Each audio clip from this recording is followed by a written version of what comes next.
Mesdames, Messieurs, merci pour votre fidélité à Moto TV. À présent, il est temps pour nous de vous informer. Ouverture ce mardi à Paris du sommet sur le financement des économies africaines. Il s'agit d'une opportunité offerte à l'Afrique pour lever les fonds et sauver le continent durement frappé par la pandémie de Covid-19, a dit le président Félix Antoine Tshisekedi Tshilombo. Il a reçu sa première dose de vaccin contre le coronavirus ce mardi. Monseigneur Sikuli Paluku Melkisedek dit recevoir ce vaccin pour donner de l'exemple au vu du ministère qu'il exerce. Voilà tout pour les sommaires. Restez avec nous pour l'intégralité de ce journal. D'abord, cette nouvelle de l'Église. Les 18 de chaque mois, les membres du mouvement Schoenstatt font l'alliance d'amour avec la Vierge Marie, 3 fois admirable. Il s'agit d'un mouvement apostolique marial fondé par le Père Joseph en 1914. Cette journée est célébrée au monde entier. À cette occasion, les diocèses de Butembo-Beni réunissent les fidèles catholiques autour d'un thème d'affermissement de la foi et une messe de soutenance au Mont Tabor. Roland Kiakimoa a couvert pour nous cette manifestation. Ici, au Mont Tabor, ces fidèles catholiques ont répondu au rendez-vous mensuel. Comme les 18 de chaque mois, ces enfants, jeunes et adultes sont venus conclure leur alliance d'amour avec la Vierge Marie, 3 fois admirable. Un acte célébré tout le mois au monde entier par le membre de Schoenstatt, un mouvement apostolique marial. Chaque le 18 du mois, dans le monde entier, chez les Schoenstatt, ils se réunissent comme maintenant nous sommes ici au Mont Tabor. Nous sommes les Schoenstatt au diocèse de Butembo-Beni depuis une vingtaine d'années, une trentaine d'années. Et chaque le 18, on fait l'alliance d'amour avec la Vierge Marie, 3 fois admirable. Schoenstatt vient de l'allemand Schöne Stadt, c'est-à-dire les beaux lieux. C'est un endroit qui se trouve en Allemagne, là où le mouvement a commencé. Pour ce mois de mai, le diocèse de Butembo-Beni a réuni les fidèles catholiques autour des thèmes d'affermissement de la foi et une messe de soutenance. L'abbé Kibondo Oswald a saisi l'occasion pour donner les réponses de l'Église catholique au sujet des questions relatives aux sectes religieuses. Il estime que ce thème aidera les fidèles présents à défendre leur foi catholique. Le but du thème d'aujourd'hui, et puisque nous avons qu'il y a beaucoup de catholiques qui prennent les sectes, nous allons reposer des questions sur ceci, sur la nourriture, sur cela. Et alors je donne des prières pour que chaque chrétien, dès qu'on lui pose la question, il sache répondre. Et qu'on vive il faut vivre sa foi, croire la parole de Dieu et vivre dans sa vie. Si beaucoup de gens posent des questions sur la Vierge Marie, il ne sait pas répondre, il peut même prier les chapelets sans avoir prier les chapelets. Donc le but, c'est l'affermissement de la foi catholique. Après le partage autour des thèmes du mois, une messe eucharistique a conclu cette journée. L'évêque du diocèse de Butembo-Beni, Monseigneur Sikuli Paluku Melkisedek, a reçu sa première dose de vaccin contre la Covid-19 ce mardi 18 mai. À cette occasion, l'ordinaire des lieux a rassuré que le vaccin reste un moyen plus efficace pour se protéger contre le coronavirus. Ainsi, il appelle les personnes cibles à venir se faire vacciner. Kraskaniki. C'est ici aux cliniques universitaires de l'UCG que l'évêque du diocèse de Butembo-Beni a reçu sa première dose de vaccin contre le coronavirus. Monseigneur Sikuli Paluku Melkisedek dit recevoir ce vaccin pour donner l'exemple au vu du ministère qu'il exerce. Je me sens très bien. Donc, là,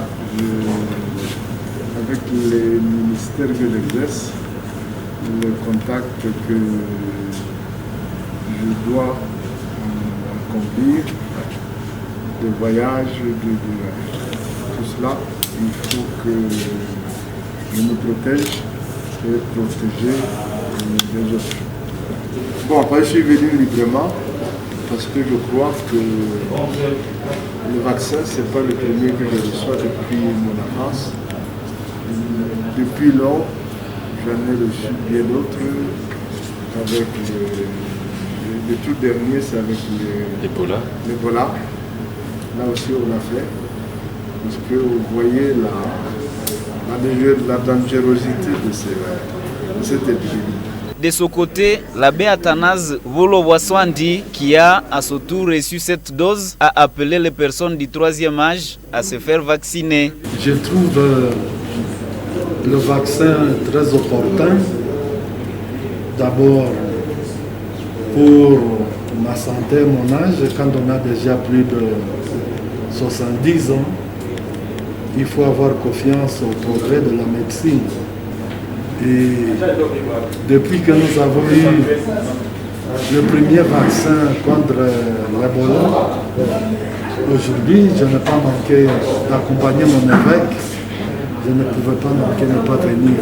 Et c'est pourquoi j'invite les autres aussi qui ont mon âge de venir se présenter, de recevoir la dose. C'est en date du 13 mai dernier que la vaccination contre la Covid-19 a été lancée à ville de Butembo. Bien que ce vaccin soit administré aux adultes et spécifiquement aux personnes âgées de plus de 55 ans, il reste volontaire. Votre certificat de vaccination. Changeons chapitre dans cette édition pour parler autre chose. Chaque 18 mai, c'est la journée internationale des musées. Il s'agit des lieux de conservation des patrimoines culturels qui gardent des vestiges archéologiques. Butembo accueille un musée qui fait partie des musées les plus riches en RDC. C'est le musée érigé à l'endroit communément appelé Gita Lusando en commune Moussoussa. Moto TV l'a visité ce jour. Grace Kaniki nous en parle dans ses reportages. Ce musée de Butembo regorge de nombreux vestiges archéologiques, des vestiges qui lui font passer pour le 3e musée le plus riche du Congo, après celui de Kinshasa et de Lubumbashi. On a des centres ici, et les centres ici, nous avons des rayons, n'est-ce pas? Ces rayons ici représentent aussi des faits mathématiques, n'est-ce pas? Ces différentes pièces collectionnées pour cette archive servent à sauvegarder les valeurs culturelles de la région.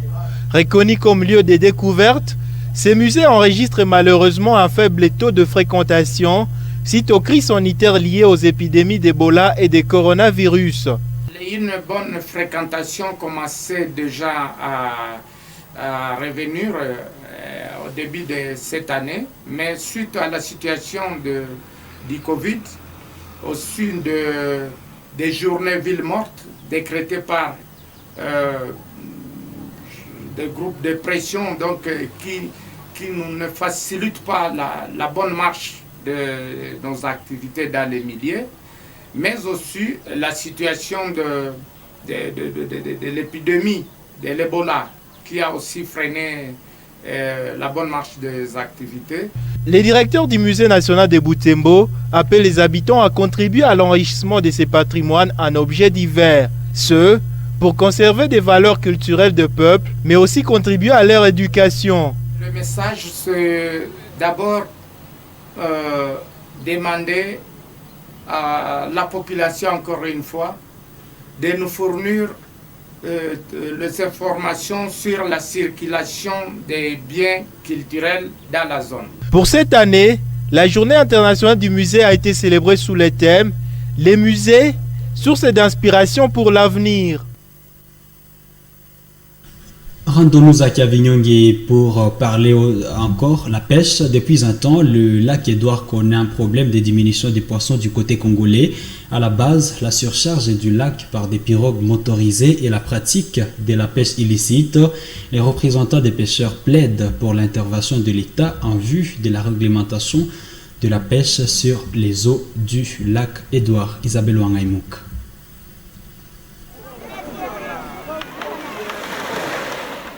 Ce lac Édouard, le Congo le partage avec l'Ouganda. Si la RDC détient la plus vaste étendue des eaux, elle est cependant aujourd'hui la moins poissonneuse. Les pêcheurs notent une diminution des poissons dans les eaux congolaises.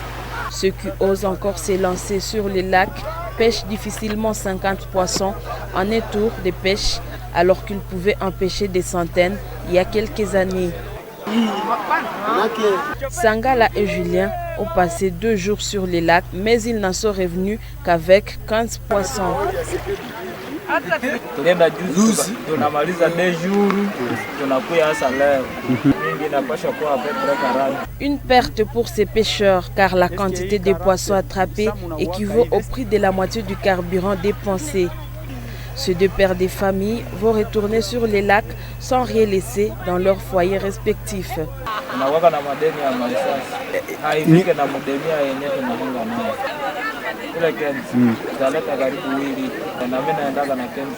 D'après les experts, la partie congolaise n'aurait encore que la moitié de son effectif normal des poissons. Une diminution de ces animaux aquatiques qui fait suite à la surcharge du lac par des pirogues motorisées et à la pratique de la pêche illicite. Des normes préétablies pour réglementer la pêche sur les lacs Édouard sont aujourd'hui foulées aux pieds par des pêcheurs congolais. Par exemple, dans cette zone moins profonde, réservée pour la reproduction de poissons, il est interdit de pêcher, mais certains pêcheurs congolais s'y rendent quand même, malgré la mise en garde. Et pourtant, les poissons sont sensibles au bruit. À l'arrivée des pirogues motorisées, ils sentent un danger imminent et préfèrent aller se reproduire dans des eaux calmes du côté ougandais.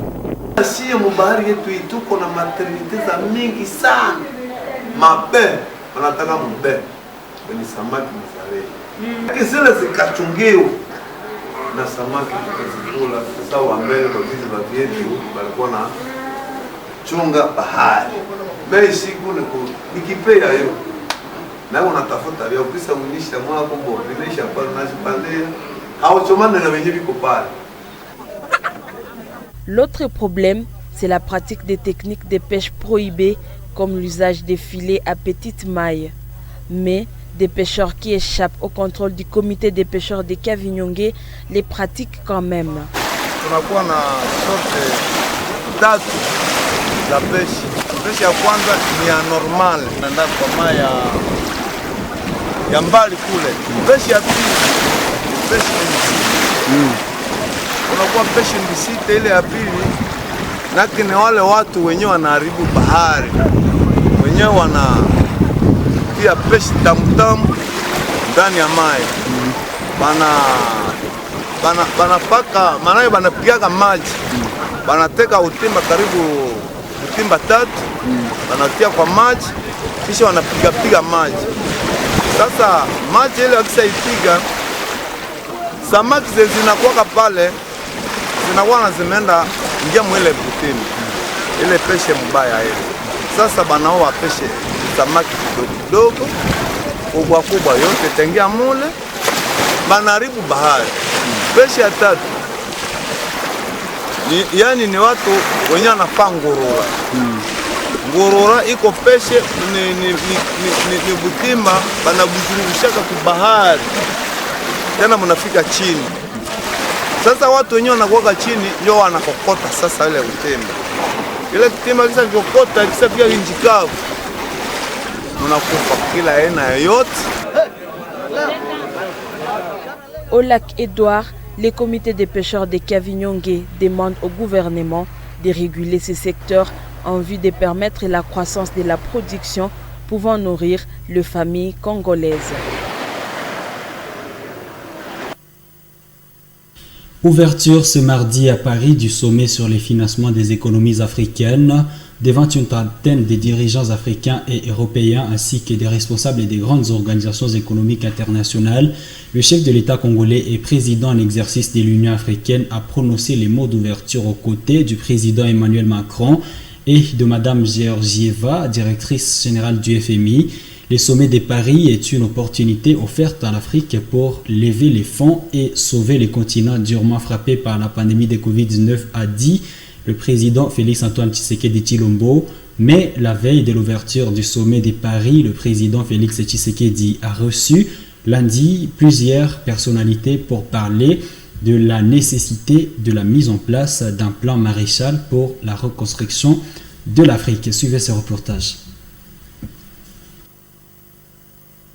La veille du sommet de Paris, le président d'exercice de l'Union africaine, Félix-Antoine Tshisekedi Tshilombo, a voulu enrichir les cahiers des charges du continent avant d'entamer les réflexions sur les possibilités d'une espèce de plan Marshall pour l'Afrique. Au-delà de cette question, la rencontre avec le président Paul Kagame a aussi porté sur les questions bilatérales. Le président du Rwanda a dit soutenir les mesures prises pour lutter contre l'insécurité à l'est de la République démocratique du Congo. President Tshisekedi, the African Union chairperson. Le président Tshisekedi, en tant que président de l'Union africaine et président d'un pays voisin au Rwanda, on a beaucoup de choses à discuter ensemble, entre autres les relations bilatérales et les problèmes qui se passent en Afrique.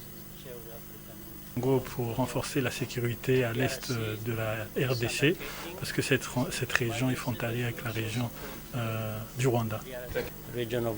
Avec le président sud-africain Cyril Ramaphosa, il a aussi été question du fonctionnement des organes de l'Union africaine.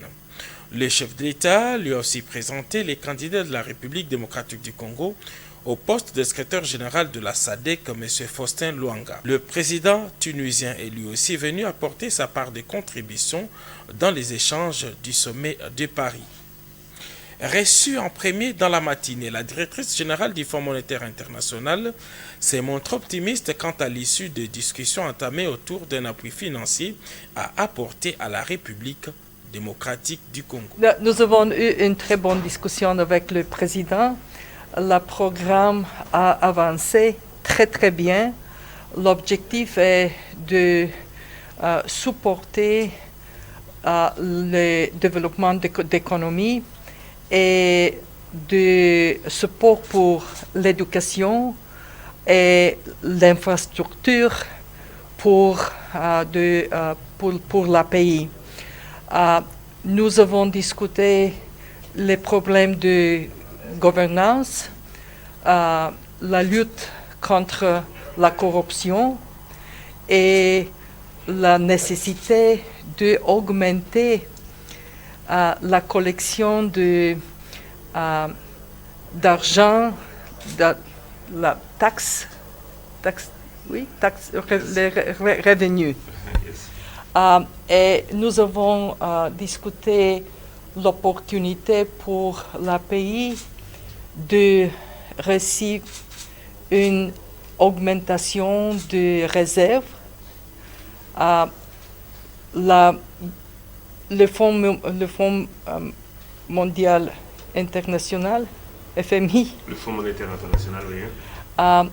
A décidé de créer une injection de réserves pour le Congo. C'est une grande addition de 1 milliard de dollars. 1 billion dollars. 1.5 billion dollars. 1,5 million de dollars, 1,5 milliard de dollars pour la République démocratique du Congo. Pour la République démocratique du Congo. Voilà l'élément qui ponctue cette édition journal sur Moto TV. Mesdames, Messieurs, merci à vous toutes et à vous tous qui l'avez suivi. Au revoir.